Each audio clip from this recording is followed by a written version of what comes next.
Market research is incredibly important to every business at every stage of developing their business.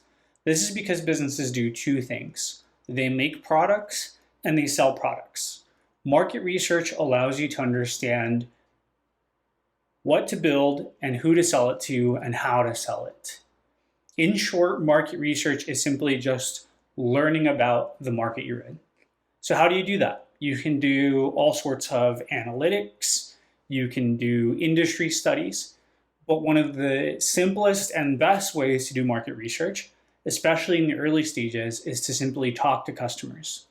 You can engage in surveys, you can engage in product testing, but one of the best methods to talk to your customers is simply to conduct direct interviews where you learn about what their problems are, how they solve them, and what it costs for them to have their problem and to solve their problem. How many customers should you talk to in the early stages as you're doing your market research? You should talk to as many customers as you need to have a strong sense of what it is you should be building and how it is that you should be selling. There's no clear answer on how many customers is the right number. But one good heuristic to use is that you should eventually become the foremost expert on your customer segment and on your market from these customer interviews. So you should be the person that knows the absolute most about solving this problem. And until you've talked to enough customers to get there, you probably need to talk to more people. Talking to customers is incredibly valuable because they can tell you how to build your product. When you learn in detail the various things that create pain points for your customer, the various things that they'd be willing to pay for, and what some existing solutions are or existing competitors are, that gives you a great idea of what features your product should have, how it should be priced, and how it should be built. So customers can tell you how to build your product. As I mentioned, you can learn from customers what their problems are, how they currently solve them, how much the problem and the solutions currently cost them, so you can come up with something that's more cost effective than that, and what their ideal solutions are. It's important to keep in mind that customers aren't always right. There's the saying that's commonly misattributed to Ford that if he would have asked customers what they wanted, they would have simply told him that they wanted a faster horse instead of a car. There's a lot of truth to this statement. Customers aren't the ones that are inventing new products, and so you can't always rely on them to tell you exactly what you were supposed to build. Trusting your intuition to build something the world currently doesn't know that it wants is incredibly important. But if you only trust your intuition and you don't talk to customers, you're taking a big risk that you're building something that nobody actually wants. So it's up to you to balance customer feedback and your own vision for the future in deciding how to build, market, and sell your product.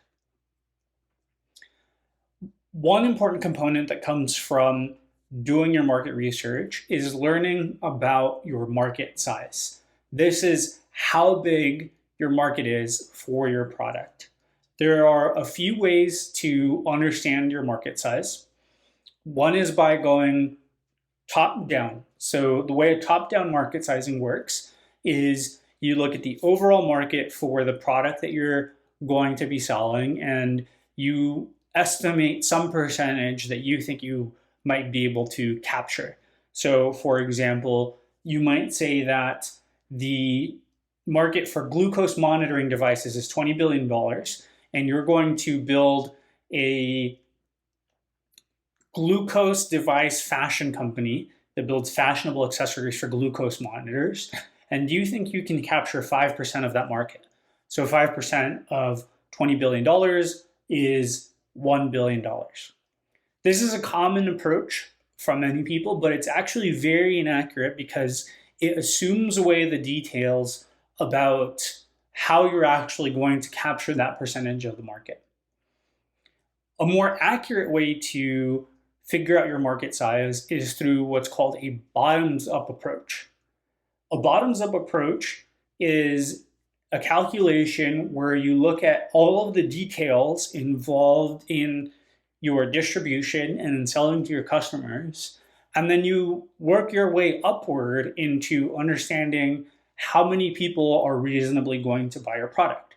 So maybe you talk to 100 diabetics and you learn that 10 of them like their continuous glucose monitors that they wear on their arm. You learn that of those 10, 5 would be interested in buying armbands, stylish armbands that cover up their glucose monitors because they don't like how the glucose monitors look on their arm.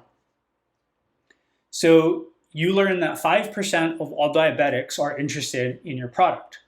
Your city has 200,000 diabetics, and you think that you can reasonably get in front of half of those. So you think you can market to 100,000 of them. 5% of 100,000 is 5,000 people for your initial target market.